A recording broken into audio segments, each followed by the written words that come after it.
Hello friends, welcome again all of you to the session of missing views. Okay, last lecture we have finished with one type of problem. In today's session we are going to discuss the last problem in this topic.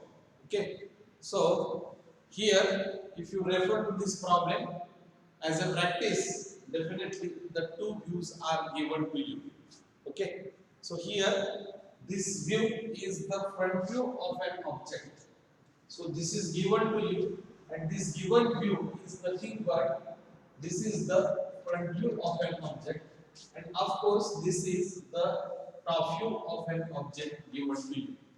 Okay. Now, one important thing here is that the front view is given you as a complete view, and top view is kept incomplete. Okay. So, what will be the missing view? So, of course, the missing view will be the side view. Okay. So, it is known to you now that the front view is given to you completely. That means you have to reproduce it. The top view is incomplete view, means you have to add few features into the top view, and the third one is the missing, and that missing is nothing but the missing left hand side. So how you will define the statement, or how you will define the statement of the problem? So what will be the statement of the problem? The following figure shows you the complete front view and incomplete top view of an object. What is the statement? The following figure shows you the complete front view and the incomplete top view of an object. Draw the following views. Number one, reproduce the front view. Okay. Number two, complete the top view. And number three, draw missing left hand side view. So these are the three requirements with this problem. Okay. So now the problem is known to you. मित्रहो, तुम्हाला problem संपूर्णरित्या कळालेला आहे. आपल्याला front view पूर्ण दिलेला आहे, top view अपूर्ण दिलेला आहे, आणि मिसिंग हा लेफ्ट हँड साइड व्ह्यूच्या माध्यमात आपल्याला काढायचा. बरोबर. आता फ्रंट व्ह्यू जर आपण बघितलं तर आपल्या लक्षात येते मित्रहो की फ्रंट व्ह्यू मध्ये आपल्याला ऑब्जेक्टची लेंथ कळते आणि हाईट कळते. मी ओव्हरऑल लेंथ आणि ओव्हरऑल हाईट बद्दल बोलतोय.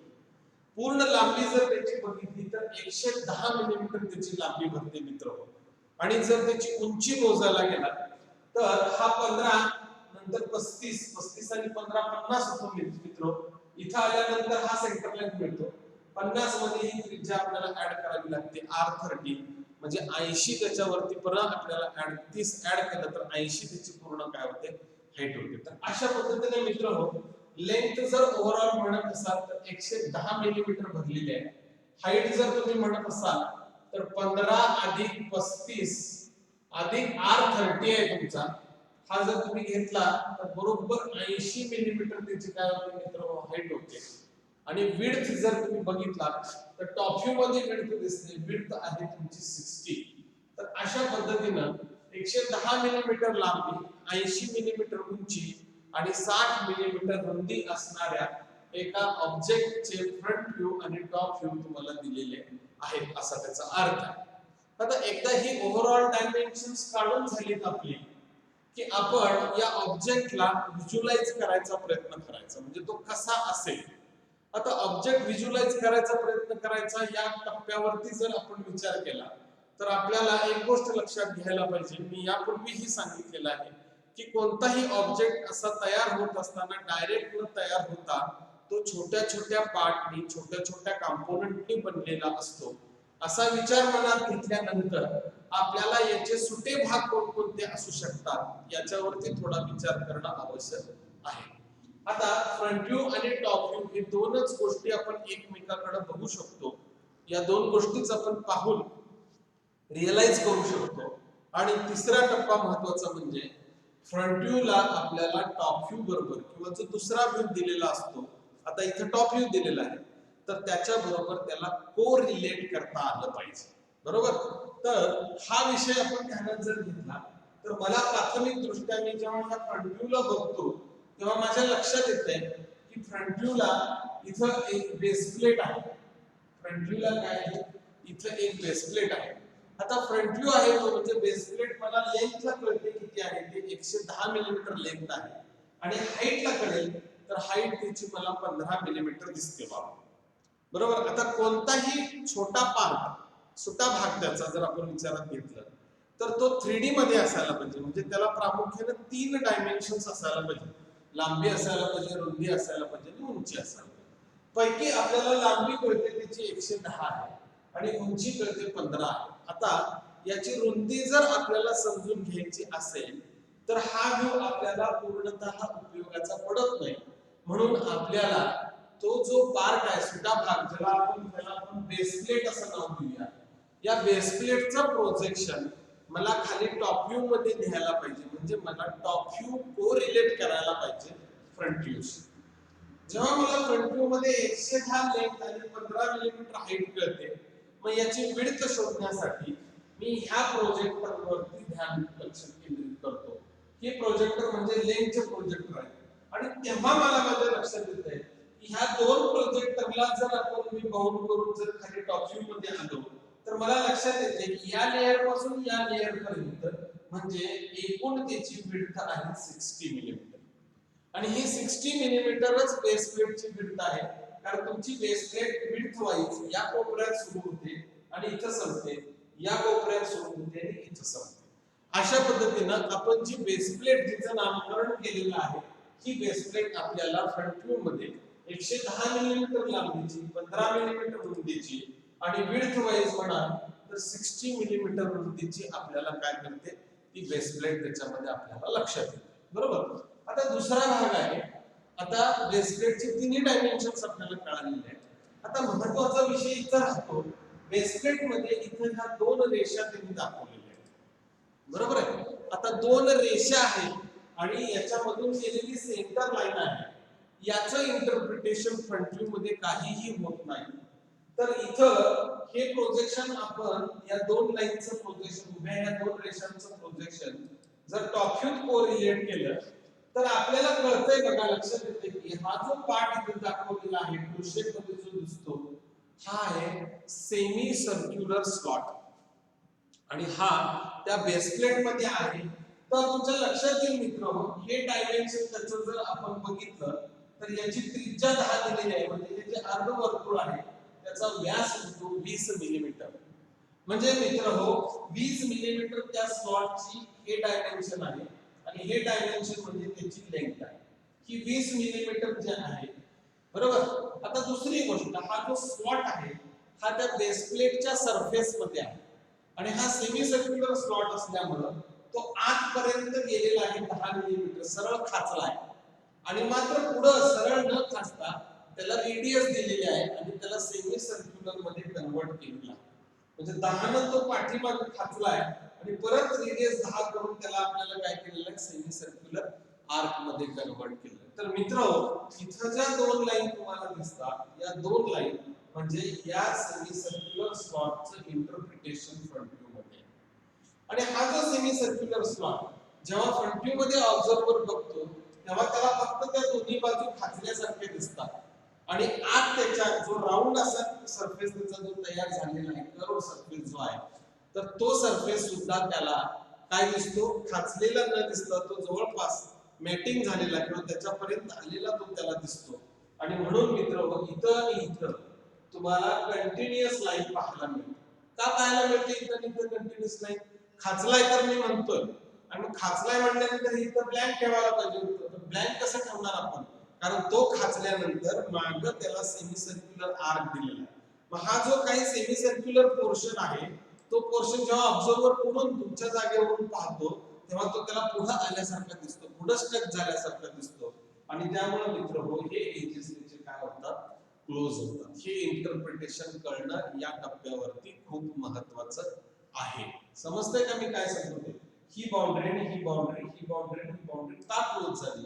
तर सेमी सर्क्युलर स्लॉट जो आत खाचलाय तो ऑब्झर्वरला पुढून बघताना तो विड्थला खाचलाय. त्यामुळे फ्रंट व्ह्यू मध्ये ऑब्झर्वरला विड्थचं डायमेन्शन व्हिज्युअलाइजच होत नाही. त्याला फक्त दोन खाची दिसतील उभ्या आणि आतला जो गुलाई मारलेला जो कट सरफेस आहे तो पण त्याला पुढे आल्यासारखा फील होणार आहे. त्यामुळे इथं तो इन्क्लोज होतो. तर अशा पद्धतीनं बेस प्लेट मध्ये हा एक प्रकार.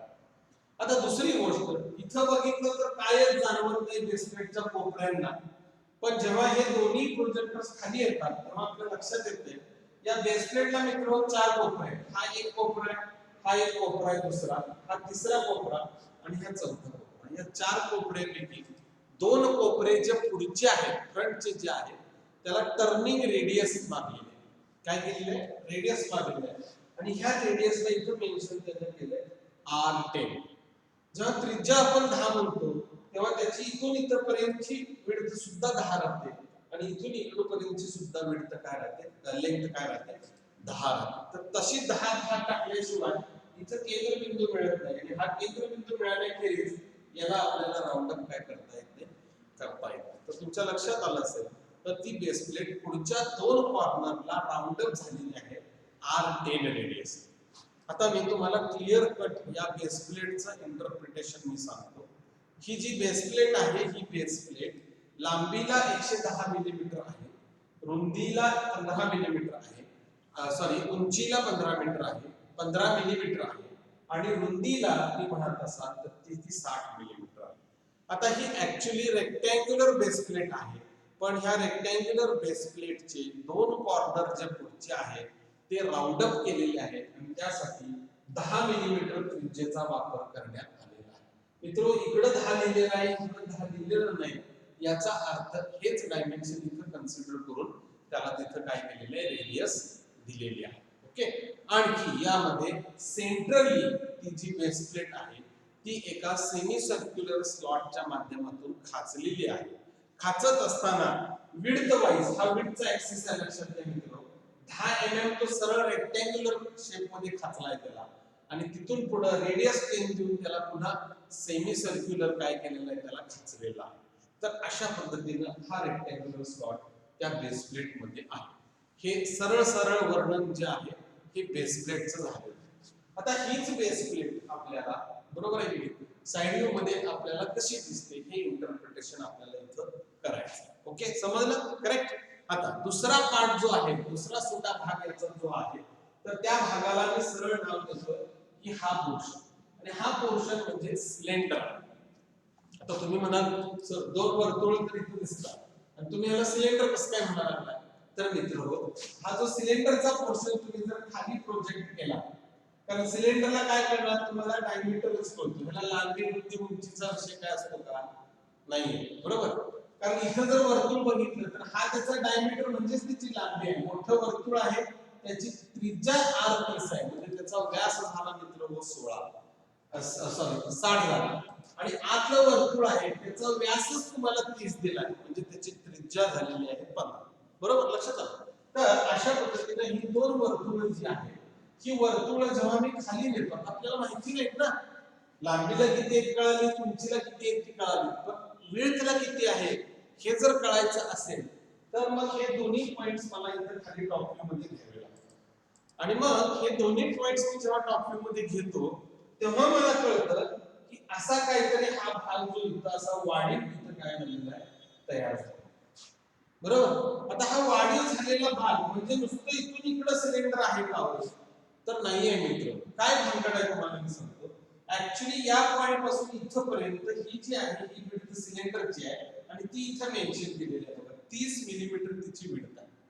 आणि हे 30 मिलीमीटर आहे हे मला कळालं म्हणून मी या 2 वर्तुळांना वर्तुळ न म्हणता सिलेंड्रिकल पोर्शन असं म्हणतो. कारण जर त्याची टॉप व्ह्यू मध्ये मला विड्थ रिअलाइज झाली नसती तर मी त्याला कधीही सिलेंडर असं म्हणून संबोधलं नसतं. तर मला असं सांगायचं आहे की इथं जरी तुम्हाला ही ब्लू लाईन इथपर्यंत दिसत असेल, ही इथपर्यंत दिसत असेल, तर मित्र हा इथून इथपर्यंत म्हणजे इथून आणि इथपर्यंत म्हणजे 30 मिलीमीटर तिची विड्थ आहे. तुमच्या लक्षात आलं का बघा? तर हा जो सिलेंडर आहे हा 30 मिलीमीटर विड्थचा आहे, जो इथं दाखवलेला नाही. का दाखवलेलं नाही याचं उत्तर हे पुढच्या पार्ट मध्ये आहे, पुढच्या सुट्या भागामध्ये आहे.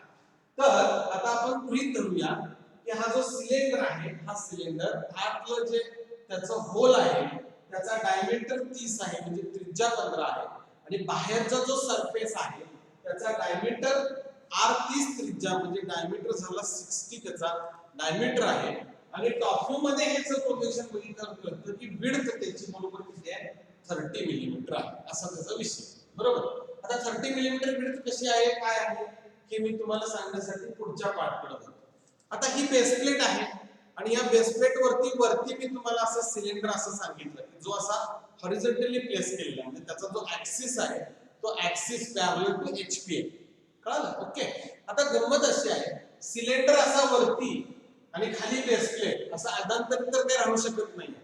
म्हणून हा जो वरचा जो सिलेंडर आहे हा सिलेंडर हा त्या बेस प्लेटला एका सपोर्टने काय केलेला आहे कनेक्ट झालेला आणि हे जे सपोर्ट आहेत ते सपोर्ट म्हणजे इथं हे दोन सपोर्ट तुम्हाला जे दिसतात हे लॅटरल सपोर्ट.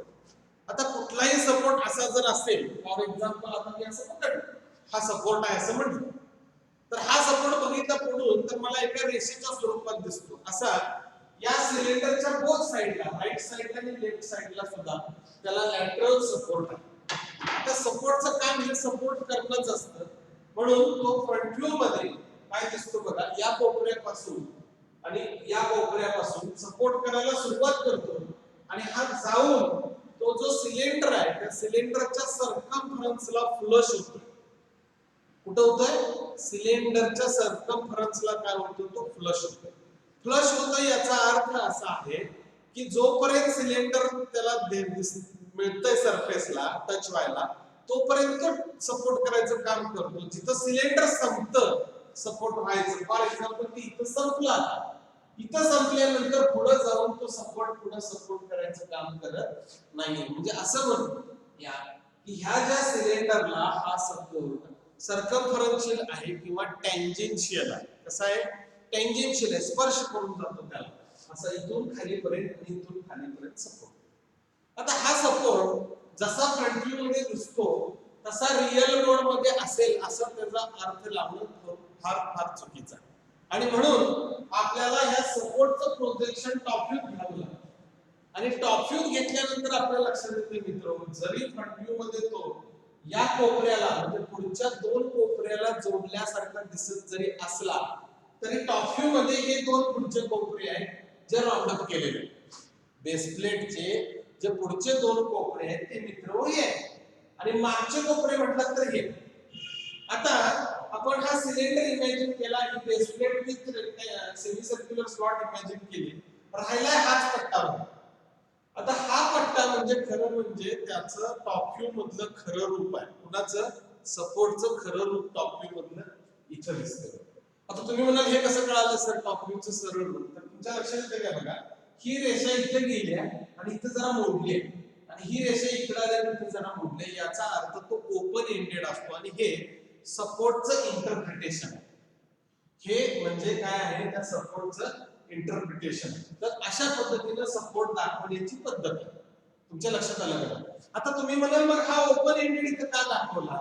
अहो याचा अर्थ असा आहे की इकडनं सपोर्ट करत गेलेला आहे वरती आडवं जे सिलेंडर ठेवलेलं आहे इथं या सिलेंडरला तो सर्कमफरन्शियल टँजेन्शियल सपोर्ट जेव्हा होतो तेव्हा तिथून पुढे तो सपोर्ट करायचं काम सोडतो कारण तेवढ्या भागामध्ये म्हणजे या भागामध्ये सिलेंडरचा सरफेस सॉलिड मिळतो. सिलेंडरचा सरफेस सॉलिड सरफेस म्हणून मिळतो आणि तो इथं काम सोडतो. म्हणजे तुमच्या लक्षात आलं का बघा ऍक्च्युअली सिलेंडरची विड्थ किती आहे मी मगाशी सांगितल्याप्रमाणे 30च आहे. या 30 पैकी 10 मिलीमीटर सपोर्टची विड्थ आहे. ती 10 मिलीमीटरची सपोर्ट आल्यामुळे या सपोर्ट खाली हा सिलेंडरचा पोर्शन काय होतो थोडा काय होतो झाकला होतो. काय होतो झाकला होतो. ऍक्च्युअली या सपोर्टच्या खाली तो गेल्यानंतर कन्व्हेन्शनली जर तुम्ही म्हणत असाल तर याला असं डॉटेड दाखवायला पाहिजे कारण हा काय होतो ओव्हरलॅप होतो ना सिलेंडरचा पोर्शन हा काय होतो सपोर्ट मध्ये ओव्हरलॅप होतो. पण ड्रॉइंग मध्ये काही कन्व्हेन्शन्स फॉलो केली जात नाही त्यामुळे इथं याला डॉटेड असं रिप्रेझेंट केलं जात नाही. पण तुमच्या समजण्यासाठी मी ह्याला काय करतो इथं डॉटेड रिप्रेझेंटेशन देतो म्हणजे तुम्हाला आता कळेल की बाबा सिलेंडर जो आहे तो कार मागच्या एज पासून पुढेपर्यंत आहे पण त्यातला 10 मिलीमीटरचा पोर्शन जो हा सपोर्ट ओव्हरलॅप करतो आणि हा ओव्हरलॅप केल्यामुळे सिलेंडर पुढे 10 गेले 30 मध्ये म्हणजे 20 मिलीमीटरचा फक्त हा पोर्शन आपल्याला दिसलेला आहे. तर अशा पद्धतीने मित्र हे या सपोर्टचं काय आहे इंटरप्रिटेशन बरोबर. आता तसं पाहायला गेलं तर हा सपोर्ट इथं ओपन एंडेड दाखवलेला आहे, त्यामुळे त्याचा काही विषय आता येणार नाही. ओके, पुढे आता तुमच्या लक्षात आलं असेल की जी पट्टी इथं काढून ओपन एंडेड केली आणि इथं केली, तर तो पट्टीचा पार्ट म्हणजे तो आहे सपोर्ट. तर अशा पद्धतीने आपल्याला या लॅटरल सपोर्टचं इंटरप्रिटेशन यामध्ये काय केलेलं आहे कळालं. बरोबर. मग आता गंमत काय आहे, हा फ्रंट व्ह्यू मध्ये आपल्याला बघितल्यानंतर फ्रंट व्ह्यू आपण टॉप व्ह्यू बरोबर कोरिलेट केला. एका मोठ्या असेंब्लीचे छोटे छोटे सुटे भाग केले, प्रामुख्याने बेस प्लेट, त्याच्यानंतर सिलेंडर, बरोबर, आणि हा सिलेंडर बेस प्लेटला जोडणारा दोन्ही बाजूचा लॅटरल सपोर्ट, असे हे तीन छोटे भाग यांचे झालेले आहेत. आणि या तिन्ही सुद्धा भागांना लांबी रुंदी उंचीमध्ये आपण रिअलाइज केलेला आहे फ्रंट व्ह्यूला टॉप व्ह्यू मध्ये कोरिलेट करून.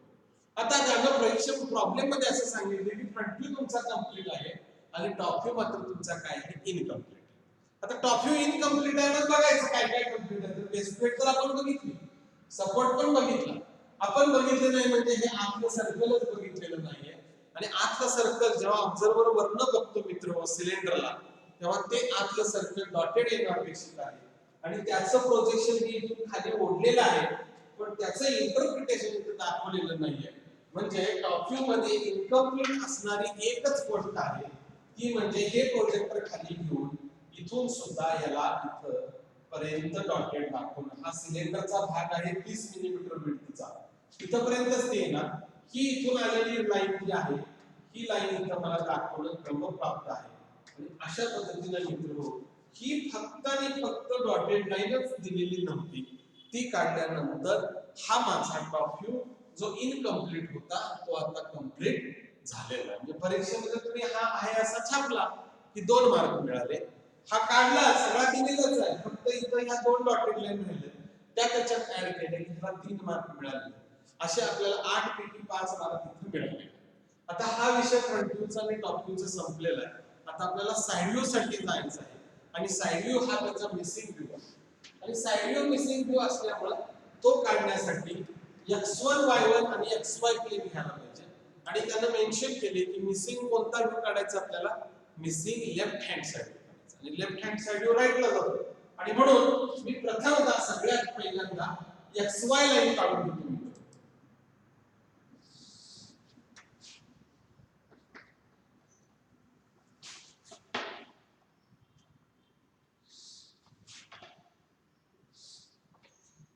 This is xy, बरोबर. आता x1 y1 काढून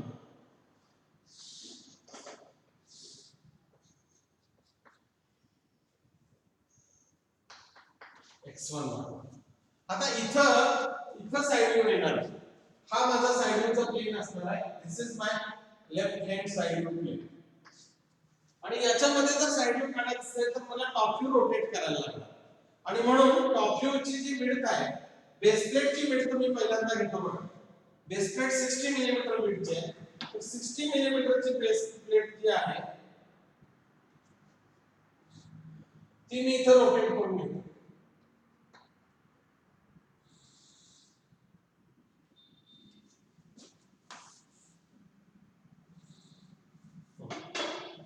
हा इथं पॉइंट आला बघा.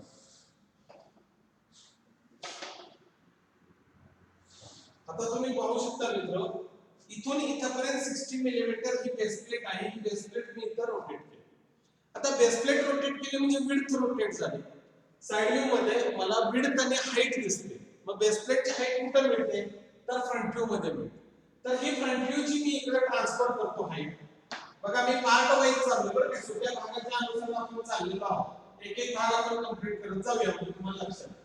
हा आता बघा, ही हाईट मी इकडे ट्रान्सफर केली तर एवढी हाईट झाली बेस प्लेटची आणि एवढी त्याची काय झाली विड्थ झाली. आणि ऑब्झर्वर तुमचा जो आहे तो इकडून पाहू लागला.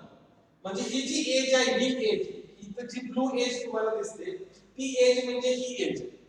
आणि ह्या एजच्या खाली एज असणार कारण हा टॉप व्ह्यू आहे. लक्षात येतं का बघा तुमच्या, या एजच्या खालची टॉप व्ह्यूची जी एज आहे ती एज मी इथं काढली. अशा पद्धतीने आपल्याला ही जी बेस प्लेट आहे मित्रांनो ती क्लिअर कट आपल्याला व्हिज्युअलाइज झालेली आहे. आणि म्हणून आपण हा पार्ट इथं डार्कनेस करून टाकतो.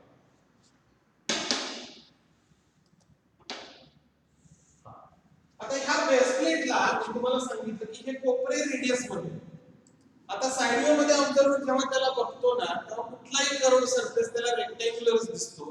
त्यामुळं ह्या रेडियस 10 असण्याचं रेफरन्स इथं कुठेही आपल्याला दिसणार नाही, कारण कुठलाही करोड सरफेस ऑब्झर्व्हरला जेव्हा तो समोरून बघतो, कारण इकडून बघायला लागेल ना साइडला समोरून, तर तो करोड सरफेस सुद्धा त्याला रेक्टँग्युलरच दिसणार आहे. त्यामुळे हे इंटरप्रिटेशन त्याचं येणार नाही. पण बेसप्लेट मध्ये असणारा हा जो सेमी सर्क्युलर स्लॉट आहे तो त्या ऑब्झर्व्हरला इकडनं बघताना दिसणार नाही, लक्षात घ्या. आणि तो दिसणार नाही म्हणून तो डॉटेड येणार, आणि तो खाचलाय, त्याची हाईट आहे 15 मिलीमीटर, म्हणजे एवढ्या 15 मिलीमीटर मध्ये तो खाचलेला स्लॉट दिसत नाही म्हणून डॉटेड काढतो. तर त्याचा हा लोकस आहे 10 मिलीमीटर वरचा, तर हा 10 मिलीमीटरचा लोकस आपल्याला इकडे ट्रान्सफर करायला लागेल. अशाच पद्धतीने इकडे अशी ही 10 मिलीमीटरची लाईन आपल्याला ट्रान्सफर करायला लागेल. इथून व्हर्टिकल एक लाईन येणार. मी या लाईनला मित्र हो दाखवताना कशी दाखवलेली आहे बघा. मी ह्याला सेंटर लाईन म्हणजे लोकस लाईन दाखवलेली आहे, कारण इथं तुम्ही पाहिलात तर ही सेंटर लाईन आहे, इथून पुढे त्याची रेडियस आहे, आणि रेडियस असेल तर लोकस कळायला म्हणजे सेंटर लाईन, म्हणून मी ही सेंटर लाईन इथे काढली. आणि हा जो गाळा तयार केलाय त्याचा सेमी सर्क्युलर, म्हणजे ही जी फेस आहे त्याची, ही फेस त्याला दिसत नाही. टॉप व्ह्यू मध्ये ती ट्रू शेप दिसते, पण साइड व्ह्यू मध्ये दिसत नाही. त्यामुळे ते प्रोजेक्शन मला इकडे 10 मिलीमीटरचं वरती कॅरी करणं अत्यावश्यक आहे, आणि म्हणून मी ते इथं कॅरी करतो. आणि तेच प्रोजेक्शन मी इकडे ट्रान्सफर करणार 10 मिलीमीटर, ते इथं आलं बघा. हे मी फार जास्त तुम्हाला इथं दाखवतो. आणि अशा पद्धतीने मित्र इथं मला त्याचं प्रोजेक्शन मिळतं.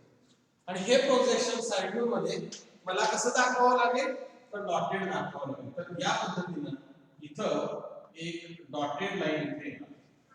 ही डॉटेड लाईन म्हणजे हा सेमी सर्क्युलर जो स्लॉट आहे त्याचा जो फेस आहे डेप्थ मधला, तर तो फेस इथे ती काय करते, दाखवते. तर अशा पद्धतीने मित्र ही बेस प्लेट जी आहे, ही बेस प्लेट साइड व्ह्यू मध्ये अशा पद्धतीने आपल्याला दिसणार. बरोबर. आता बेस प्लेटचा आपण विषय संपवलाय. आता आपण सिलेंडरचा विषय घेणार. सिलेंडर फ्रंट व्ह्यू मध्ये नुसतीच दोन सर्कल दिसतात, आणि टॉप व्ह्यू मध्ये त्याची विड्थ 30 मिलीमीटर. आपल्याला त्याची विड्थ 30 मिलीमीटर इकडे कॅरी फॉरवर्ड करावी लागेल. त्यामुळे या पॉइंट मधून आपल्याला इथं प्रोजेक्शन घ्यावं लागेल, आणि हेच प्रोजेक्शन आपल्याला इकडे ट्रान्सफर करावं लागेल. आणि मग इथून जर तुम्ही पाहिला तर बघा ही प्रोजेक्शन लाईन आहे. हे आता वरच्या लाईन पुसून देतो मी. ही प्रोजेक्शन लाईन आहे बघा. कुठली लाईन? ही लाईन. ही लाईन इथं पडली, इथून ही टर्न झाली, आणि ही इथून आता इथं वरती. आता इथं वरती आल्यानंतर हा विड्थचा ऍक्सिस आला. तुमच्या लक्षात आलं का बघा? म्हणजे ह्या एज पासून इथपर्यंत त्याची विड्थ झाली. आता फ्रंट व्ह्यू मधनं हाईट घ्यायची म्हटलं तर इथून लाईन येणार. करेक्ट. आता ही लाईन आणि ही लाईन दोघी इथं छेदल्या बघा, आणि दुसरी लाईन तुम्ही म्हणत असाल तर ती ही आहे. आता तुमच्या लक्षात येईल ही सिलेंडरची हाईट इकडे ट्रान्सफर झाली, आणि विड्थ म्हणाल तर ही विड्थ इथं काय झाली, ट्रान्सफर झाली. हा सिलेंडर आहे त्यामुळे त्याला लोकस आहे, त्यामुळे हा लोकस इथलाच इकडे ट्रान्सफर झाला की हा इथं लोकस आला. बरोबर. आता तुमच्या लक्षात येते का बघा मित्रांनो, हा पूर्ण सिलेंडर झाला विड्थ वाईज इथून इथपर्यंत झाला, आणि यामध्ये हे आतलं जे ड्रिल आहे, होल आहे, ते फ्रंट व्ह्यू मध्ये नुसतं सर्कल दिसतं, आणि टॉप व्ह्यू मध्ये ते डॉटेड दिसतं. आणि इथं कळतं इथून इथपर्यंत आहे, म्हणजे 30च्या 30 ची जेवढी विड्थ आहे त्या विड्थला त्यानं पोखरले पूर्णपणे. आणि म्हणून त्याचं इंटरप्रिटेशन दाखवण्यासाठी फक्त आपल्याला कळतंय विड्थ तिची 30च आहे. इथून इकडं पॉइंट प्रोजेक्शन इथं घ्यायचं, आणि इथं डॉटेड लाईन आत येणार आहे, कारण तो पोर्शन आपल्याला दिसत नाही, तो इनव्हिजिबल पोर्शन आहे, त्यामुळे तो अशा पद्धतीने आहे. बरोबर. आता तुमच्या लक्षात येते का बघा मित्रांनो, साइड व्ह्यू मध्ये तुमचं जे सिलेंडर झालं तो सिलेंडरचा भाग हा झाला. This is your width. ही 30 मिलीमीटर विड्थ झाली. करेक्ट. आणि ही हाईट झाली. बरोबर. आणि हे आतलं वर्तुळ जे आहे त्या वर्तुळाचा इंटरफरन्स म्हणजे इट इज अ ड्रिल किंवा इट इज अ होल. हा पोर्शन झाला सिलेंडरचा पोर्शन साइड व्ह्यू मध्ये.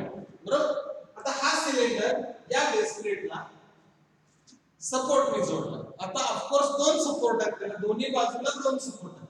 पण ऑब्झर्वर जेव्हा इकडून बघतो त्याला किंवा इथून इकडे बघतो तेव्हा हा एका बाजूचाच सपोर्ट त्याला दिसतो, आणि दुसऱ्या बाजूचा सपोर्ट ह्या सिलेंडरच्या पाठीमागे गेलेला असल्यामुळे तो दिसत नाही. आता ह्या सपोर्टचे इंटरप्रिटेशन आपल्याला माहिती आहे की फ्रंट व्ह्यू मध्ये तो बेस प्लेट पासून सुरू होतो आणि ह्या सर्कलला टँजेन्शियल आहे, सिलेंडरला टँजेन्शियल आहे. जिथं टँजेंट संपते तिथनं त्याचं सपोर्ट करायचं काम संपून जातं. आता त्याला टॉप व्ह्यू बघितला तर टॉप व्ह्यू त्याची विड्थ इथं दिसते आणि म्हणून आपल्याला ही जी विड्थ आहे ही विड्थ इथं कॉपी करायला पाहिजे. की 10 मिलीमीटर त्याची विड्थ दिली मित्र, की 10 मिलीमीटर विड्थ कॉपी होणार आणि इथून हा असा इथे टर्न होणार, हा इथून असा काय होणार टर्न होणार आणि मग इथून परत तो व्हर्टिकली जाणार असा आहे. आता ही लाईन आली, बेस प्लेटचा हाय हा टॉप फेस आहे, या टॉप फेस पासून तो सपोर्ट करायला सुरुवात करणार, बरोबर. हा पण सपोर्ट आहे आणि गंमत अशी आहे तो सोडतो कुठं तर तुमच्या लक्षात आलं असेल हा सपोर्ट जिथं सोडणार आहे. फॉर एक्झाम्पल आता मी तुम्हाला इथं दाखवतो. आता मी इथं टँजंट काढली म्हणून ही टँजंट काढली इथं सोडतो, याचा अर्थ हा सोडलेला पॉइंट मला इकडे ट्रान्सफर करायला पाहिजे.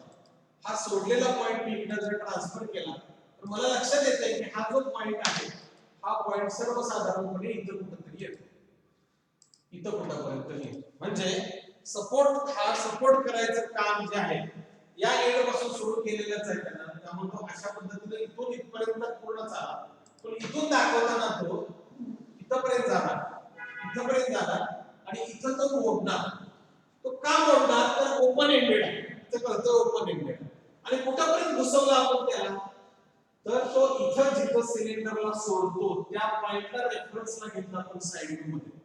हा पॉइंट जिथं सोडतोय तो मी इकडे प्रोजेक्ट केला आणि त्या पॉइंटला हे जी सपोर्टची विड्थची लाईन जिथं क्रॉस करते तिथपर्यंत घेऊन त्याला फ्री हँड आपल्या मोकळ्या हाताने मुक्त असताना त्याला फक्त काय करायचं असा मोडायचा. तर अशा पद्धतीने मित्र हा सपोर्ट आपल्याला त्याच्यामध्ये काय करायचं रिप्रेझेंट करायचं. तर अशा पद्धतीने ही बेस प्लेट, त्याच्यानंतर हा सिलेंडर आणि त्याला करणारा हा सपोर्ट. आता कसं गंमत होते हे सपोर्ट केल्यानंतर आता तुमच्या लक्षात येते काय बघा, त्याच्या बाहेरचा पोर्शन सिलेंडरचा आला त्यामुळे आतला पोर्शन जो आहे ऑफकोर्स हा नियमाप्रमाणे म्हटला तर असा दाखवायला पाहिजे, कारण सिलेंडरचा पोर्शन ओव्हरलॅप केला या सपोर्टने, त्यामुळे इथून इथपर्यंतचा सिलेंडरचा पोर्शन दिसणार नाही, तो डॉटेड होणार आणि इथून मात्र पुढे दिसतो जसं की तो इथं डॉटेड आहे तो इथं डॉटेड झालेला. तर अशा पद्धतीने मित्र हे त्याचं काय झालेलं आहे कंप्लीट सोल्युशन झालेलं आहे. आणि हा जो लेफ्ट हँड साइड व्ह्यू जो आहे हा नुसता लेफ्ट हँड साइड व्ह्यू नाहीये, तर हा तुमचा missing left hand side. This is your missing left hand side. So this is the correct solution आणि हा पूर्ण केल्यानंतर तुम्हाला इथं 3 मार्क मिळतात, बरोबर मित्र. हो कुठलंही ड्रॉइंग काढल्यानंतर त्याच्या खाली आपण फर्स्ट अँगल मेथडचं सिम्बॉल काढतो.